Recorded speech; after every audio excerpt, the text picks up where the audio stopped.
and Tuesday Night with Ben Stowe. Now introducing the one and only Ben Stowe. Yeah, baby. Yeah.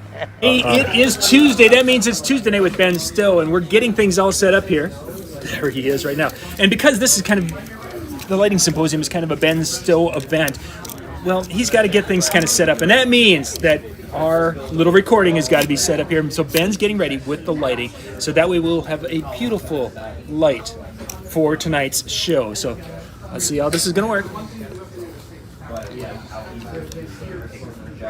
We need a higher tripod on that.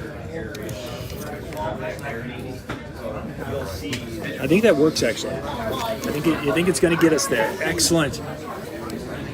So for those of you wondering, we are down in Bloomington, Minnesota. Well, Burnsville right now. We're in Burnsville, but the hotel is in Bloomington, and we're here for the Lighting and Audio Symposium. Ben, 10 years.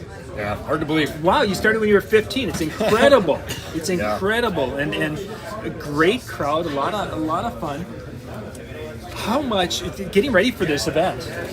How much of the hours of putting that prep and doing all this stuff is involved with doing something like this?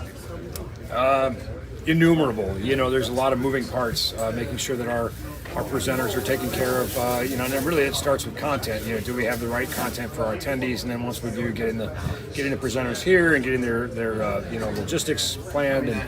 And it's just really it's a lot of moving parts. It is. And you put on shows and conventions, so you know the whole process of trying to make sure that attendees get what they paid for, and then all the technical things that go into supporting our presenters, you know, and then trying to make it all happen at a non-stop rapid pace over the course of 4 days. You know, tonight while everybody else is gone eating, we're going to be resetting the room for audio tomorrow, setting up a mixing console and routing things, and then just, you know, honestly hoping it works, you know. So yeah, it's a lot of work. Yeah, definitely a lot of work. And as you've been doing it, of course, flashing back to those times where we're putting shows together. And then there's that part that you do where you're actually up there presenting and up there doing some things. And in the past, I wouldn't have taken on both tasks. Truthfully, that's a lot. Yeah, it's I've had it light with the audio or with the lighting portion because we have such great presenters here that I've been able to kind of take a step back a little bit and let them do their thing. And with the audio side, we certainly could too, because we're here in the EV World headquarters. There's no shortage of knowledgeable people, but I can't let go. So I'm sort of so I'm going to be on that stage a lot during the audio part, and I guess I did it to myself, but I wanted to. You know, I think it's my favorite part is not the planning or the logistics. I love playing host, and I love welcoming attendees to our state, and I love seeing that they're having a great time, and I love hearing the positive comments. But if I'm really honest, I love teaching. I really love being up there and helping people advance in their careers and take this knowledge and go out. And it's just so much fun, and it's so gratifying to see people who come back who say, well, I learned a lot last year and I'm going to learn more this year. So I do carry a heavy load, but I did it to myself. Yeah, not asking for any sympathy. And I think one of the things that comes through so well in this is that your passion for teaching. You can't understate that, because this is, your main business is selling gear. Correct. But yet that's not what we've been talking about the last 2 days. We've talked about selling anything. Yeah, I don't know if I've even heard anyone say anything that there's a great deal on da-da-da-da-da. We talk about the great deals on tape more on our show than what you have here. Not that the tape is right there, and we get to see some of the products we talk about quite a bit. And there's modes out there. We talk about them, and they are, wow, it's kind of a moment. Yeah. Well, we do have our great sponsors. We couldn't do this obviously without our host sponsor, Electro Voice, but our friends at Chevet DJ, who flew up from Florida and flew 3 people here. Yeah. That's they're fantastic, and they've got some great things out here to show, and there are some great specials that are being offered to attendees. And then, of course, NLFX has a few of our products on display. But, at the end of the day, you're right. This isn't a selling event. We really wanted something that was different than every other conference or trade show. We wanted something that was really distilled down to tech and to learning and very hard-hitting and 4 days, And I really... I got to be careful how I say this, I think. But I really enjoy, as the days go on, by day 4, people are just dragging themselves in here, and they're excited to be here. but they've just been hit in the face like 3 days in a row with this nonstop stream of hard-hitting information. You can see people just sort of crawling back for that day 4, like, hit me again, you know? Well, even yesterday, big day. Today, you're starting to see that already. Absolutely, every day. It's like, okay, yesterday people were having breakfast and they were done early and everyone was ready to go and they were all lined up. Today, the guy had to come in and, hey, the people in the breakfast area, you coming or not? That's right. And by day 4, people are having a hard time getting out of those seats. Like, in a minute, I'm eating. And that's, I think that just speaks to the tremendous value that people are getting. I think it speaks to the tremendous quality of the presenters that are here. We have a brand new intern who is starting with NLFX, who has no previous industry experience other than was volunteer local crew at a festival we did, and said, I think I'd really like to consider this as a career. Yeah. And so quite literally her first day in the field was the first day of the symposium, and really had to have kind of a talk with her and say, look, this is not a day 1 conference. So everybody's going to be a little bit wore down, and you're going to be like drinking from a fire hose. And she's hanging in there, but she said, wow. She said, holy smokes. Didn't know so much could go into this field. And that makes me feel really good about what we're doing. Yeah, it's definitely a variety of experience levels here. And as you mentioned, there's some people who've been here a number of times, some people it's their first time. Alan from Stowe was doing a DMX Show Express presentation. Now, from myself, there were parts of it that went over my head. Sure. And there's some things that it's like, oh yeah, hey, that's really, and there's even some things that apply to other software packages, which is kind of interesting.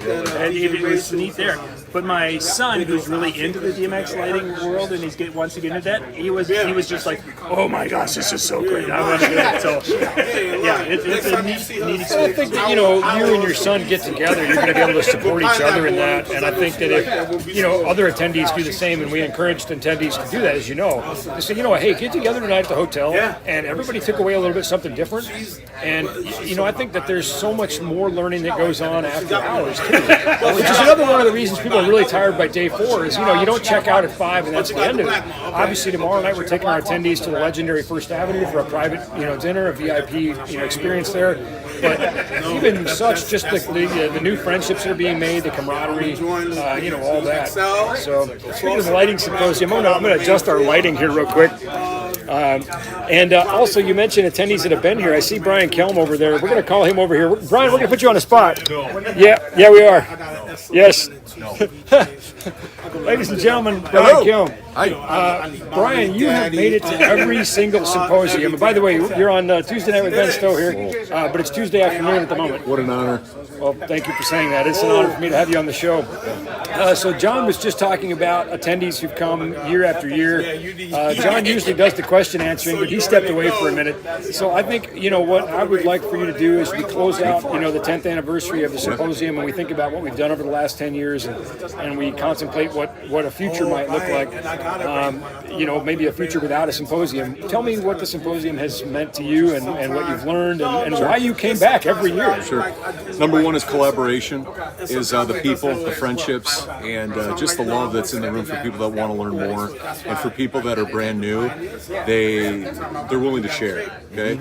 Number two is that technology is always evolving, and I think that there is everything from novice all the way up to experts that come to this, and there's always something moving. Technology stands still, but also though I think you define who you are and who you serve, and this is a great way of doing it. Like Show Express, not for me, right? There's but it opens up a lot of opportunities and kind of like a cornucopia of people identifying where they want to go and who they serve, right? Sure. And then number three, just the love for the industry, that we're always students, a forever student. Always students. A lifelong student that, hey, if I pick up one idea that I can make money at or I can use that inspires me to take action, that's well worth being here. Boy, we should have paid you to do a commercial for us. That was really good. Thanks, Brian. Well, I appreciate it. Well, it's been an honor to have you here for all of those symposiums. Thanks for making it special for me. Yeah, of course. Appreciate you. Yeah. Let's see who else is nearby we can grab here. We got a couple minutes before, just a few minutes left before my guy Jabril goes on and does a presentation on Resolume. It appears that John has left me here to dangle all by myself in front of the screen. So, Alan, come save me. Thank goodness. Oh, it's there. Yeah. Hey, Hey, I wore red. Yes. Oh, hi. I didn't see you there. Standing here waiting. I'm part of the cornucopia that Brian mentioned.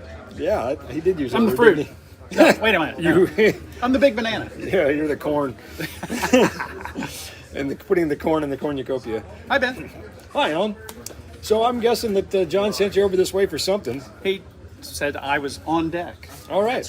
Well, batter up. Yep. Well, we're not going to a ball game this year. So No, we're not. We're this going is to First Avenue this year. So Great. Alan's been to a lot Alan's of these, been? Yes, and yes. he's become through our the DJ industry. He's become a really close friend. That's what I wanted you to kind of talk about. Oh, well, okay. I was going to say, that's one of the problems. I don't know what to say because Alan can and go I are anywhere. such close friends. Okay. Just contemplating that, yeah. Yeah. You know, for those who saw the presentation that I did for John, which he recorded and then put online, the It's Not Business, It's Personal. Of course, Alan was featured in that. Alan and I are very good friends, and we've had a lot of fun, a lot of adventures. But I think I want to not talk about the friendship side because I don't think that's why you come back to the symposium every year. I think you just come up and visit me at my house if that was the case. That's true. So what's kept you coming back? This conglomeration, the cornucopia, as Brian mentioned. Brian's a word of it, yeah. Brian's part of it. Just the industry professionals that we see here, the ideas, the new stuff, the old stuff, the stuff that we need to be reminded of, and the stuff that we need to be exposed to keep expanding our thoughts, our talents, and what we do for our clients. Oh, right on. Well, thanks. Not as good a commercial as Brian. Yeah, I was going to say, we're not going to use yours. Yeah, he really kind of said it all. Yeah, I'm it was like, really good. wow, I mean, it was. considering he had no idea we were going to do that, and like John's like pushing him over here. Yep. You know, so I agree. So well, I'm really and glad you came, and thanks for again. It's been a fun 10 years. So. that's a good thing. This does push us. So that's why we're here, is to push us into some things that we might not have considered before, and some excelling in areas where we needed that push. Yeah, I think if you're comfortable the whole time you're at the symposium, you're doing it wrong. You know, That does not happen. Yeah, that's this is not a place where people come to be affirmed or comforted or pampered. This is pampered. Well, I had hair when we started this. And that pressure just pushed it all out. So Well, think of all the what stuff in happened. your head now. Yeah. yeah, So. no room. Hey, there's somebody else here. Yeah, you know what? Actually, he's a guy that I was thinking of when Brian was talking go. and saying, thank you, I appreciate it. That when Brian was talking about being always students, that was something that I said because you opened the symposium for us this year. You put together a really awesome light show, and a Prince video. And I remember you being here as an attendee. Of course, we've known each other a long time. We've been friends a long time. But and this is going to sound patronizing, and it's not at all intended to be that way. It's meant in every way to be an absolutely sincere, heartfelt compliment. But it is so gratifying and so much fun to see someone who sat in the chairs as a student, and we're all always students. Should we say his name? I was getting to that part. Oh, Live TV, folks. So gratifying to see someone who paid money to come and sit and learn and then be able to come back and teach others, and for everybody to feel like they definitely got their money's worth out of your presentation. So super gratifying for me, just on a personal level, to have you here as a friend and as a presenter, but also to have you as an alumni. So now I'll say his name, John.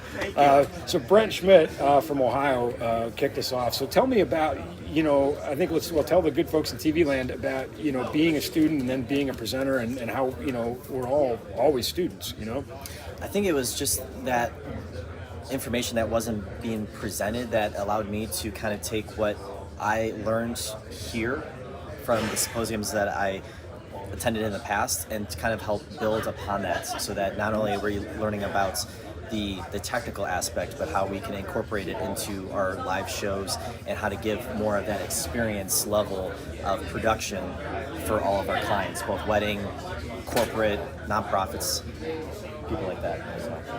And I got to ask, because, I've presented for something like 25 years, and I've presented to I don't know how many thousands of people over the years, and I know how I feel. But I got to ask, so having been a student and knowing that people paid, good money and invested time to be here, is it a little nerve-wracking to go up there? Absolutely, and to be right after Ben Stowe. Like Ben is an industry leader. He's just like an idol of mine, and knowing the information that he's presenting. You need to get out more. yeah, exactly. But just, I'm not gonna lie, the first 15 minutes of my presentation, I was nervous as heck, and You couldn't as tell. I It was got good. It was really good. into more of the presentation, into what I really care deeply about, really kind of helps elevates my presentation and kind of just get all the butterflies and nerves out of the way. So, well, I thought it was really good. And now that you've said that, I'll confess too that even after more than 2 decades of doing this, I think if you're not a little bit nervous, you're not really respecting your audience. I think that you're not really understanding what is about to happen. And so even for me, I go up there and I'm like, man, this better be good, right? Like, I walk up there and I turn on the mic and I'm like, I got to deliver the goods, right? This better be good. And you did. You did a great job. So thanks for being a part of the symposium, both as a student and as a presenter. And look forward to where our friendship takes us next. absolutely. Thanks, man. Yeah, thanks, man. Appreciate you. Thank you. Well, John, we better wrap this up because Jabril's about to get some learning on. Yeah, and I was going to try to rope him in here and just have him talk a minute too, but I think he's getting. I think so. We're going to learn about video mapping. Yeah, Resolume. Yeah, Resolume, which looks like it, from what they were showing and such there, it looked like a really cool. Speaking of presenters, ladies and gentlemen, the one and only Thomas Heath. Hi, everybody. How's it going? Yeah, Jabril's about to start. Yeah, so we should probably. Everybody's like, hey, get off.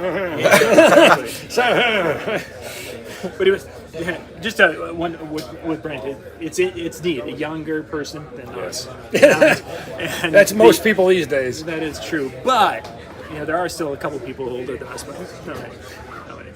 But just the passion that and the way he's been able to up the game at his position and where he's at. It was exciting to see, and the information and such he delivered was just overwhelming because he had so much good content yesterday with that. So it's a good thing he followed up that first guy. The first guy was kind of a hack. Yeah, he was pretty yeah, lame, he was pretty lame. But the second one.